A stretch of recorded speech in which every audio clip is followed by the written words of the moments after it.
Hi hello அஸ்லாம் வலைக்கும். இன்றைக்கி நீங்கள் என்ன பார்க்க போகிறீங்கன்னா, இன்றைக்கி இஃப்தாருக்கு என்ன ஸ்நாக்ஸ்லாம் செஞ்சேன் அப்படிங்கிறத தான் பார்க்க போகிறீங்க. நேற்று வச்சிருந்த பிரெட் ஸ்வீட் வந்து மிச்சம் இருந்துச்சு. சரின்னு சொல்லிட்டு அதில் வந்து ரோல் மாதிரி செஞ்சு ஃப்ரை பண்ணி எடுத்துட்டேன்.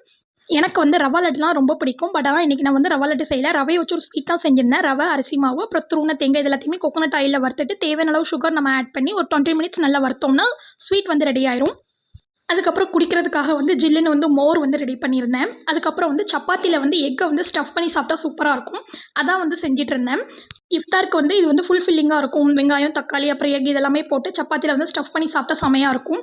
ஃபைனலாக எல்லாமே ரெடி பண்ணிட்டேங்க. இன்றைக்கி இஃப்தார் மெனு என்னென்னு பார்க்கலாமா? ஃபஸ்ட்டு வந்து இந்த சப்பாத்தியில் வந்து எக் வந்து ஸ்டஃப் பண்ணியிருந்தோம் இல்லையா அது. அதுக்கப்புறம் குடிக்கிறதுக்கு வந்து மோர்.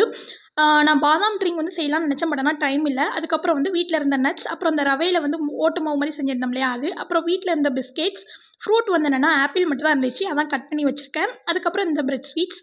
லைக் பண்ணுங்கள், சப்ஸ்கிரைப் பண்ணுங்கள். Bye friends.